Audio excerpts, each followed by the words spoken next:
a start. It's a good start. It's a great start. Yeah, it's the first win. And why do we play? You play to win the game. And what do we want? I want winners. I'm not bipartisan. I'm not bipolar. I'm not Biden. I'm by winning. I win here and I win there. Well, the board guy is having a hard time, but I am not, as Oklahoma has a resounding top 25 win against Auburn. Let's unpack it. Let's talk about just what we learned about this Oklahoma team that I have ranked at number 6 in my week 4 top 25 and might be moving up in the AP. I also want to talk a little bit about what's going on with Nebraska, who lost a 28th straight to Michigan. And if we get some time, let's talk about which fan base might want their head coach fired. What's up, kinfolk? It's RJ Young. I am not on a step mill. If this is your first time watching Adapt and Respond, thank you for joining us here. We talk college football year round. If you're into that, go ahead and hit that subscribe button, like this video, and participate in the community by answering this question in the comments below. Where should Oklahoma be ranked after their really impressive win today against number 22 Auburn? This game was billed as the Jackson Arnold game, both for Oklahoma and for Auburn. Oklahoma, who had Jackson Arnold start games for them in 2024, and it didn't go well. The man fumbled the football 8 times, threw 3 interceptions, and then rather than stick it out and try to compete for the job with John Mateer, he decides to transfer to Auburn, where Hugh Freeze thinks he's got one. He thinks he's got the guy that everybody thought Jackson Arnold was, National Gatorade Player of the Year out of high school, a guy that can run his RPO offense, a guy that can run and throw. And whenever Hugh Freeze has had a guy that can run and throw, he usually goes and wins 10 games, going all the way back to his time at Ole Miss, and recently with Caden Salter at, not Caden Salter, with, I'm going to mess this up, aren't I? Because Liberty, who did he have? Malik Willis, my goodness, there it is, right there. So, knowing all of that, what did Oklahoma expect? About what you saw there, because the thing that I thought was impressive about Jackson Arnold, he wasn't able to do at a high level at Oklahoma, which is force the ball downfield. Now he's got a couple of wide receivers in Cam Coleman and Eric Singleton that Hugh Freeze wanted him to take advantage of. And early on, I kept wondering, like, shout out to my homegirl Terry, who asked me dead ass at halftime, what is going on? And I said, we got a freshman matched up on Cam Coleman. That's what it is. If I can see it, so can Brent Venables. So what they end up doing is rolling a safety over the top and trying to force Jackson Arnold to throw the ball to Eric Singleton a little bit more, and that helped to stem the tide just a little bit. But I thought it was more impressive what we got out of the defense, because the offense wasn't really great, but the defense continues to be outstanding. We're entering week 5 without Oklahoma having a single friggin' takeaway on defense, but it didn't matter in this game as the Sooners sacked Jackson Arnold 10 times. I remember the 2029 sacks, but against Kansas, but I also remember Alex Grinch's defense sacking Sam Ellinger in 2019 9 times. The idea that Oklahoma had got to 9 6 times in a game but hadn't got to 10, especially with Brent Venables having been a defensive coordinator at Oklahoma for so long, I really wanted them to get this. And it's a 1-score game. At the time, it's 22-17. And I'm thinking, all right, do not sell out to go get this statistic. Don't do that. Win the football game. But what happens? We get to see them come running free once again, and Jackson Arnold on his back in the end zone for the safety.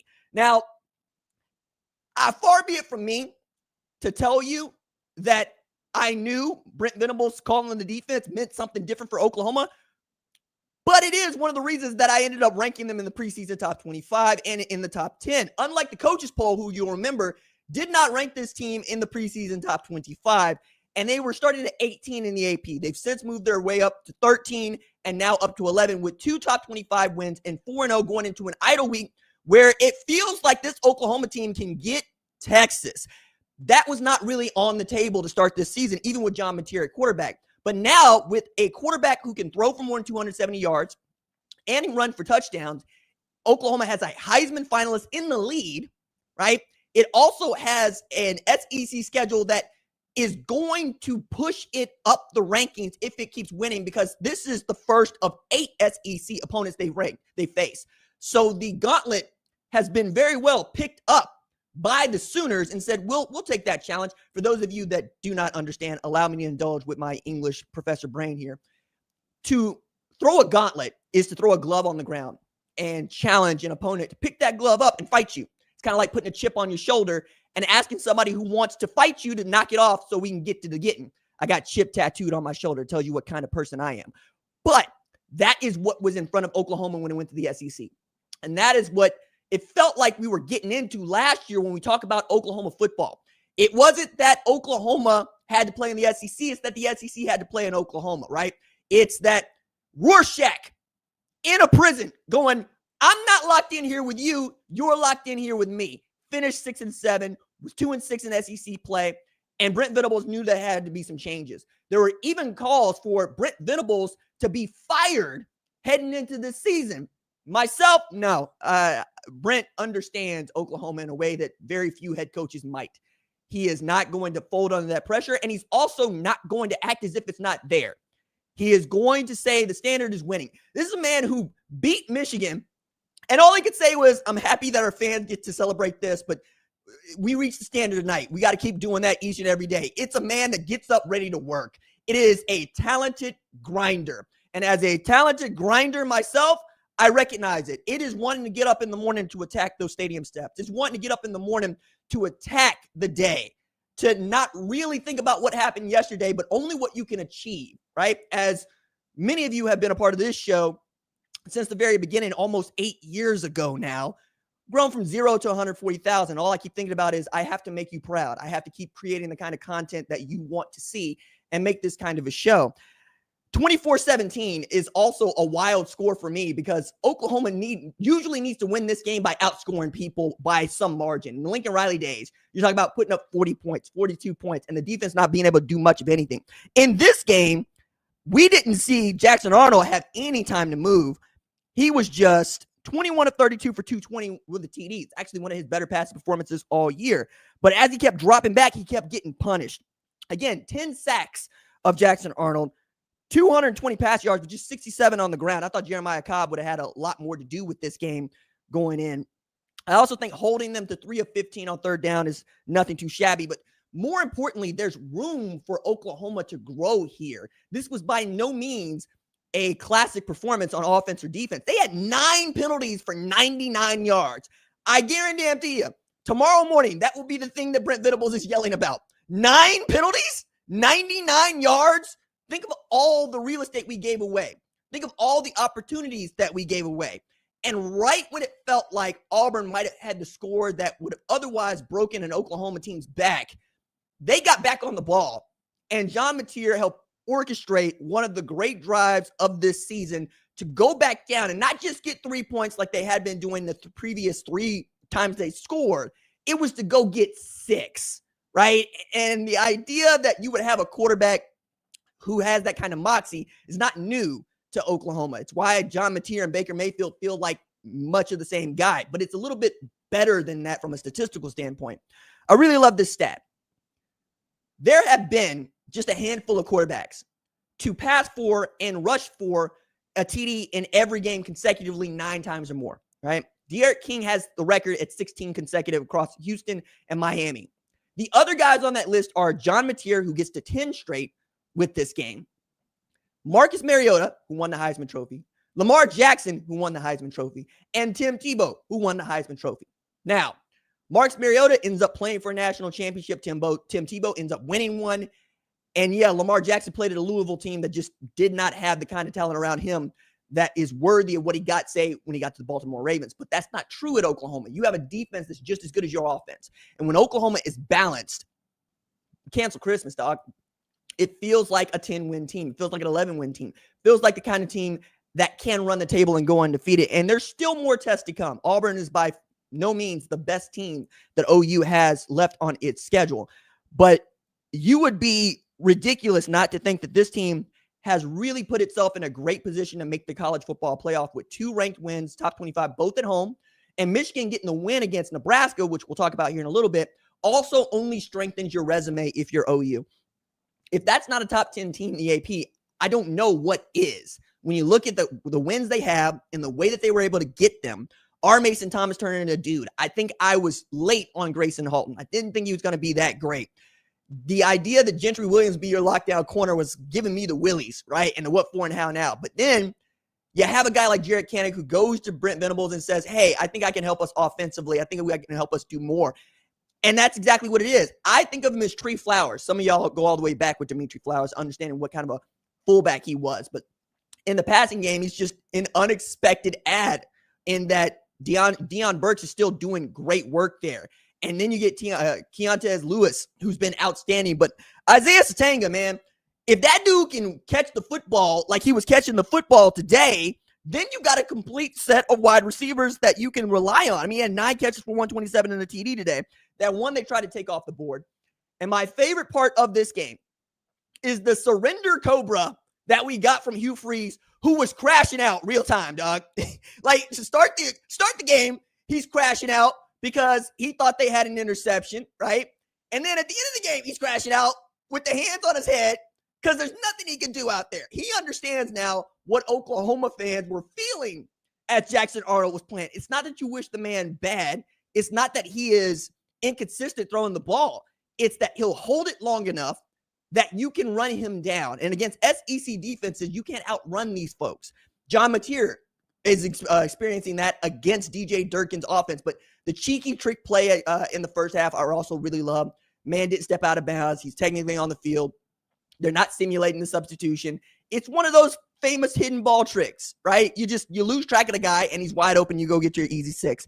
That's what you bring in a guy like Ben Arbuckle to do, to go get you a bucket, is the way that I would refer to it. You have a head coach or an offensive coordinator, play caller that can go get you a win that might not have been there. That's what separates a good coach from a great coach. And right now, you got a 29-year-old who is seeing it with a quarterback that he trusts and an Oklahoma team that is surging. My goodness, what an outstanding win for the Sooners, who next get to go right back into that thing against Texas following a bye week. I'm going to take a short break here. We come back. Let's talk a little bit about Michigan, what its win against Nebraska means for the Huskers, what it means for Oklahoma. And is this Michigan team, good?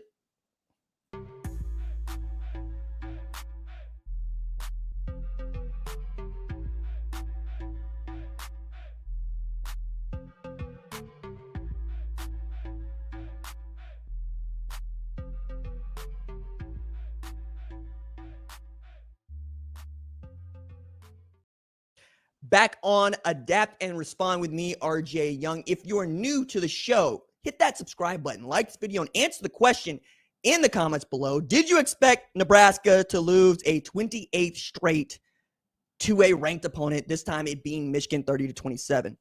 Also, I want to take this opportunity to tell you, got a really cool thing happening at Oklahoma. I know I just got done with the segment, but you'll understand once I explain. Robert Spears Jennings is stepping up in a big way this season. For every tackle he makes on the field, he's donating $50 to the Pearl House in Ghana, and Stride Bank is matching him dollar for dollar. That means every stop he makes helps provide hope, healing, opportunity, protection, and education for young women in West Africa. So when you cheer on Robert Spears Jennings and the Sooners this season, you're cheering for the life-changing impact, or for life-changing impact in Ghana.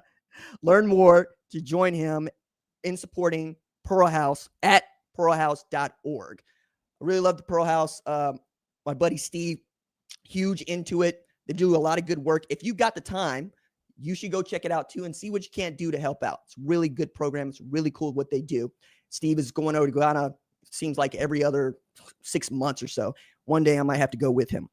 So the thing that I think is fascinating about Michigan is I don't know if they're any good. I really don't. I don't. My executive editor ends up sending me a text. It's like, so that Michigan run game is just going to get better as the season wears on. I'm like, I don't really know, because Nebraska gave up 202 rush yards to Cincinnati. And while Justice Haynes is a dude, Bryce Underwood can't be expected to, I guess, throw for a bunch of yards against Power 4 opponents, because he threw for less than 100 against Oklahoma. He threw for just over 100 and 105 against Nebraska, which, by the way, has a great pass defense, but you would expect the number one quarterback, number one player in the 2025 class to be able to muster 200 yards a game. He also ain't got that much help on the outside. Donovan McCulley is not turning into Braylon Edwards. That's just not what that is over there. Marlon Klein is not Colston Loveland. It's not what it is out there. I think it was more instructive to me that I watched Bryce Underwood throw a dart on a slant route to Samaj Morgan, and it hit Samaj in the hands, and he dropped that mug. They weren't able to put Nebraska completely out until the end of the game. And if you expect to play for the Big Ten championship, and Michigan does, you need to be putting away Nebraska with the quickness. And you certainly aren't giving up 300-yard passing games to Dylan Raiola. But that's what they did. They gave up all sorts of yardage down the field, even as Wink Martindale was calling a pretty damn good game. The problem I foresee with Michigan is the one that Oklahoma identified. Get a win on, get a lead on them, and then make them play from behind.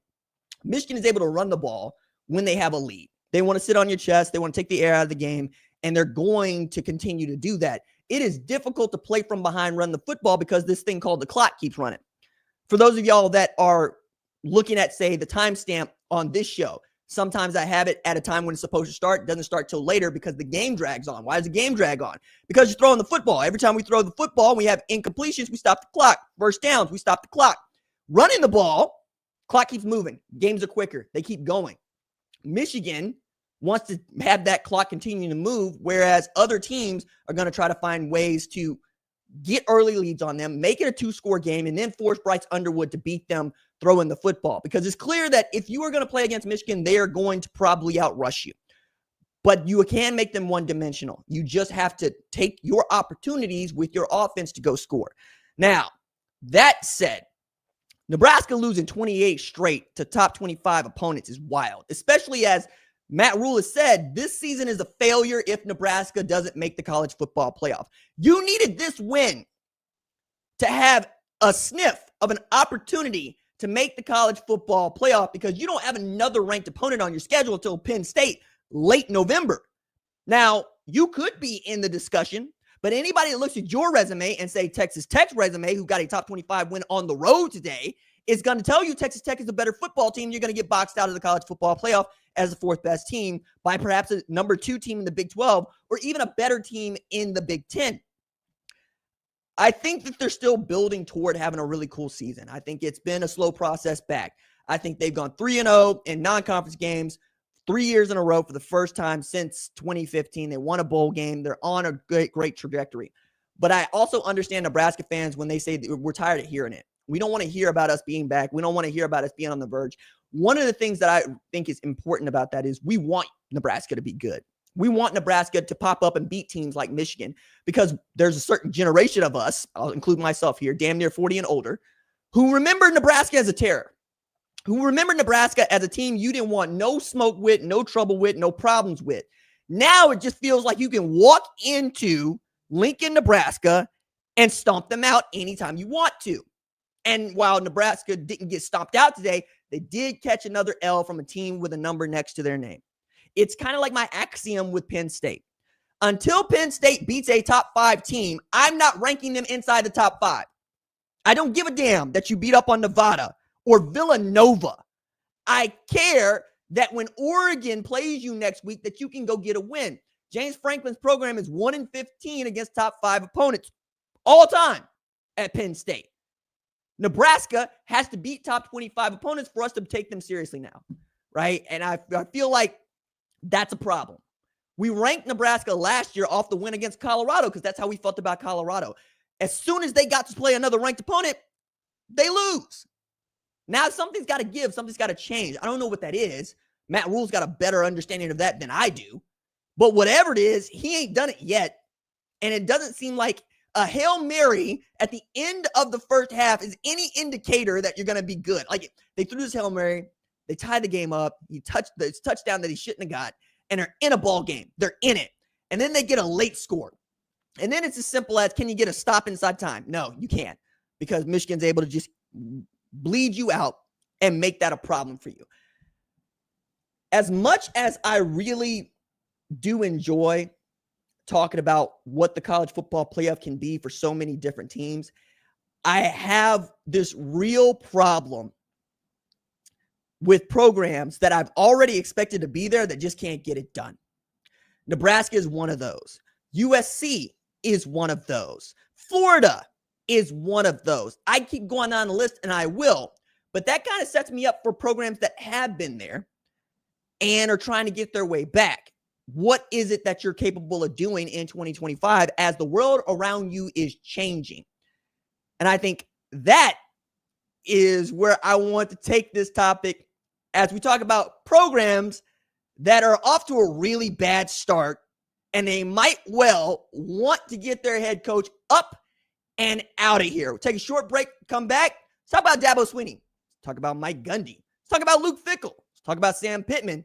And let's talk about the new age college football and what it means for an old guard of head coaches.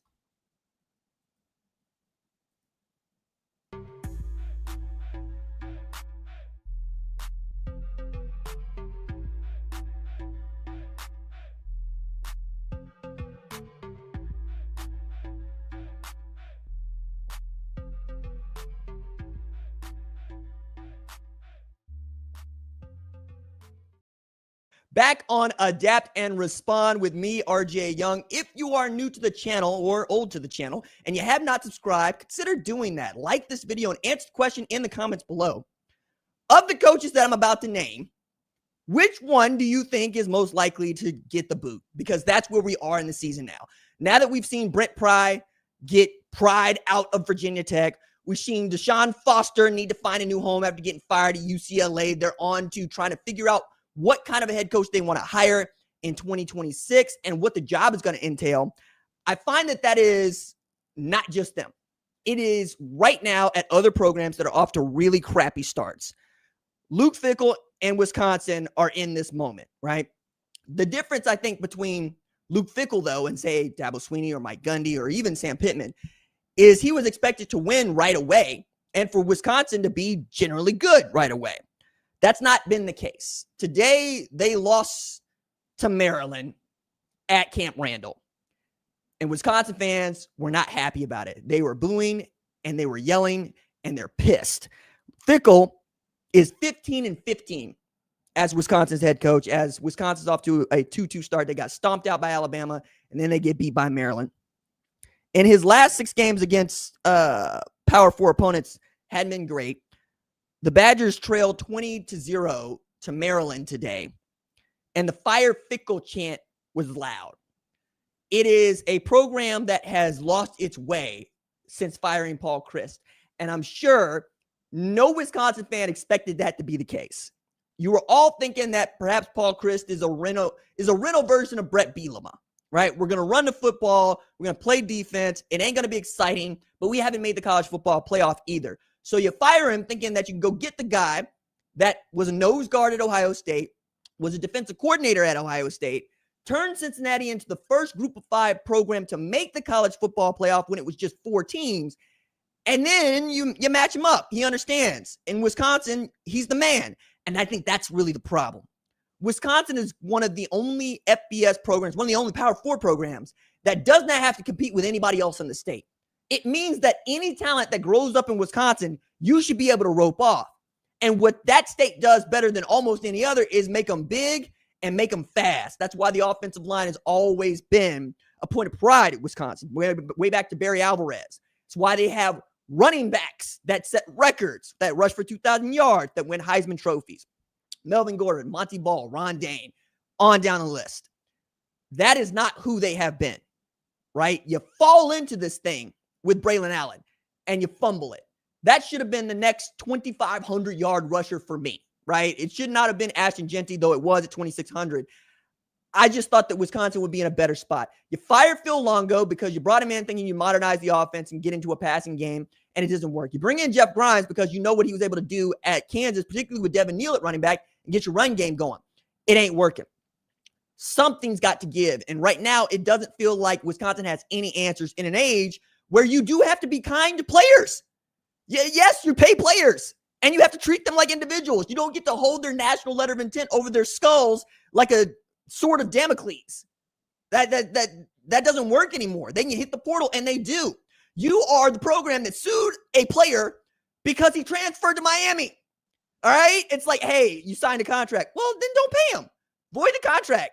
Anybody that's ever had a job will tell you hey, if I got a person that is in a job and they don't want to be in that job, it's best that we just part ways. It's not best that I pick a fight over this or they pick a fight over you will work for me. You're not going to get good work. You'll get malicious compliance. And nobody wants to maliciously comply. They want to do what I do, which is wake up every day, really raring to do your job, to really love where you work, and to enjoy the work you're doing. The idea of getting sued because you transferred to Miami from Wisconsin? Yikes. Meanwhile, Miami looks like a force. Other head coaches that we got to talk about in this vein. I didn't expect Dabo Swinney to be a part of this conversation. I really didn't. Even after last week, even after the loss they took. But Clemson's 1-3, which is their worst start in more than 20 years. That predates Dabo Swinney as their head coach. Losing to Georgia Tech is one thing. It's a good football program. Losing to LSU is one thing. It's a good football program. Losing to Syracuse after a 10-win season in which Fran Brown is the reason that you got into the ACC championship game last year is a terrible look. A horrible look. Steve Angeli got knocked out of that game not once but twice, and they still whooped you. Jonte Cook, who was run out of Texas, run out of Washington, shows up at Syracuse, takes you for what you have. Cade Klubnik turns out to be the guy that many of us thought he might have been, right?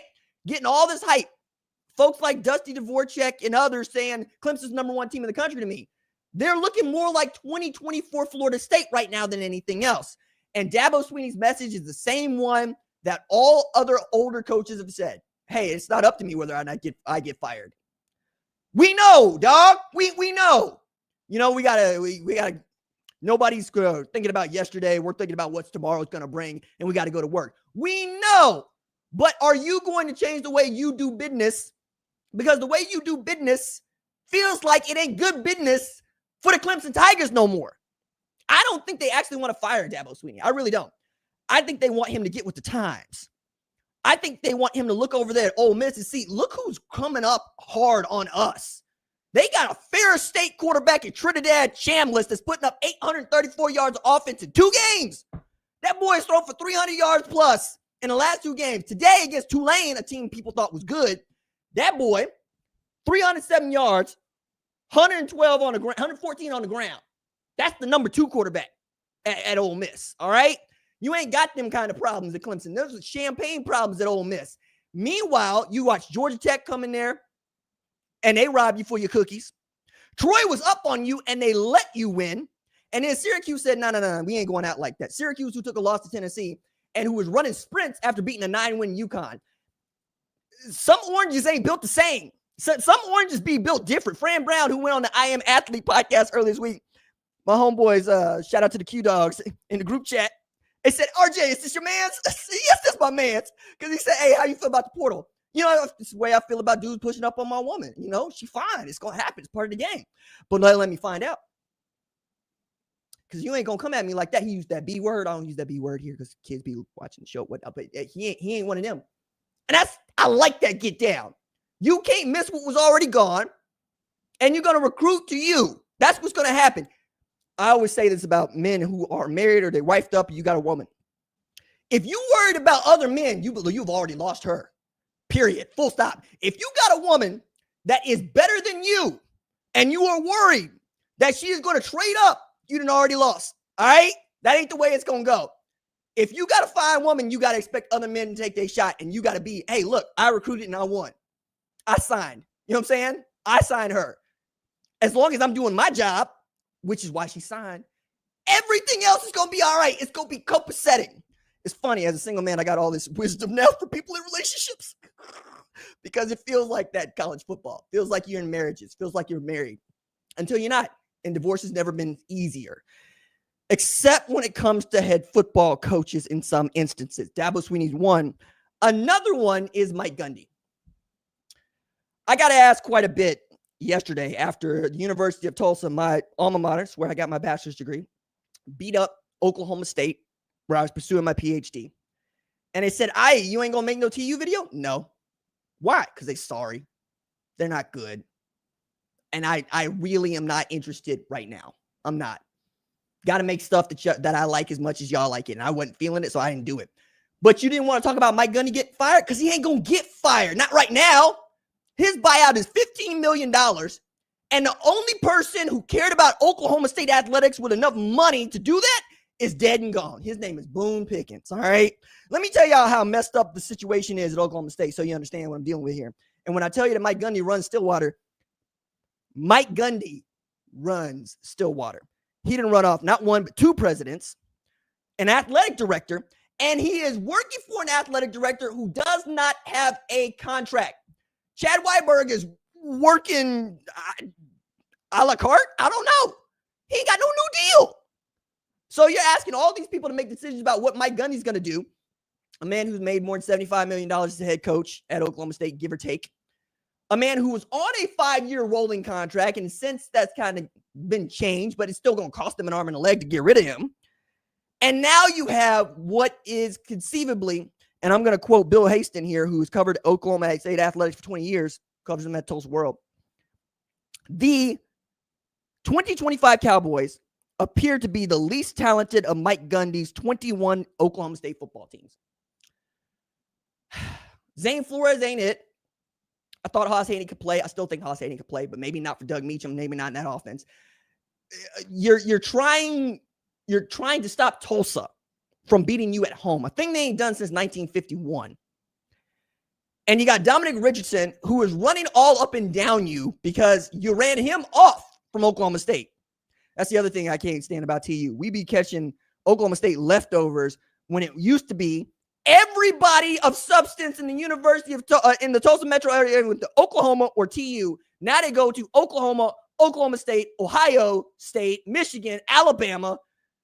I'm losing my mind half the time because I got kids that I could quite literally throw a football from my house and hit who are going to play at Michigan, Oklahoma, Ohio State, Texas. DeMarco Cobb went to Central. He went to Texas. Dax Hill went to Booker T. He went to Michigan. Josh Jacobs went to McLean. He went to Alabama. And now you're losing the Presley boys. Well, one of the Presley boys. Let me give the younger Presley his due. Braylon, let me give you your due. Losing the older Presley boy to Oklahoma State. Now, it used to be, I could say that about Mike Gundy. He would recruit my kids, right? And they're all my kids. All the high school kiddos. When I talk about kiddos, I talk about high school recruits. Nothing that I enjoy more in this game than watching somebody I've known since 7th or 8th grade grew up to be a three-time NFL Pro Bowler, you know what I'm saying? Or get their offer from the one school they want to get their offer. I always say parents go through recruiting once, maybe twice, if they're lucky, in their entire lives with their children. I go through recruiting 300 times a year. It's fun. But as far as Oklahoma State is concerned, we're talking about a program that has gone more than a calendar year without a win against an FBS opponent. And the last one they had against an FBS opponent was September 14, 2024 at Tulsa. Now that Tulsa has beaten you, we have every indication that we need to see that you could have another winless Big 12 season, in which case somebody somewhere might donate the money for Mike Gundy to stay. Or if you don't like Oklahoma State that much, maybe you're going to give enough money for Mike Gundy to stay because you don't want nothing to change about Oklahoma State football. It's a program that's been beaten up and beaten down for a long time. It's an easy target. It's another reason I don't like really punishing it, because short of meat judging, I love Oklahoma State wrestling. Coach Smith is one of my favorites. Oklahoma State baseball matters. Oklahoma State softball has come up in the world. It matters. Oklahoma State football still is the straw stirring the drink, just like every other Power 4 program that's got a football team. It's one of the reasons that you get to have your university, if we're being honest about it. And now it's getting really difficult for Oklahoma State to recruit players. And if it gets difficult for you to recruit players, you're going to have a difficulty winning games. You have difficulty winning games, it's going to be difficult for you to make money. You can't make money. You might have to start thinking about what the cost is of playing football in 2026 and beyond, because now the money's getting split up like it never has before. Oklahoma State doesn't get to keep all of that revenue. It has to share it out. You have to raise money for name, image, and likeness, and not just for new facilities or new buildings. Now that money got to go to people that can walk off with it, as opposed to a building that's going to be there forever. Some changes are probably in the offing for Mike Gundy. But usually what happens is they let him fire the staff and he hires a new one. And he's done that the last 3 years. You know, like, think about it. Yeah, Casey Dunn's offensive coordinator. You got Doug Meacham as offensive coordinator. Dana Holgerson didn't even stay in Stillwater long enough to buy a house.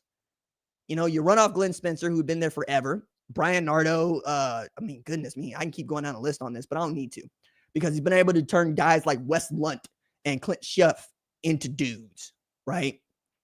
That's no longer seems to be true because the game has changed. And if Mike Gundy's time has passed, then Mike Gundy's time has passed. I don't wish the man any ill will, but you're going to have to change the way you do business, just like Clemson. If you expect to be around coaching football for another 5-10 years, because the game is no longer the way that you set it up to be. It's whatever the College Sports Commission says it's going to be. It's whatever the federal legislation that we might get passed says it's going to be. And it's what the House versus NCAA settlement says it is. Get with the times, get left behind. Last guy I want to talk about just briefly is Sam Pittman, who you know how much I love. But losing to Memphis is just, that's difficult to overcome. I get that Memphis has won 17 in their last 19, and they've beaten their last 4 Power 4 opponents.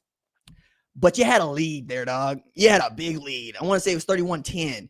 And Memphis came all the way back to get that win. Got Notre Dame next week.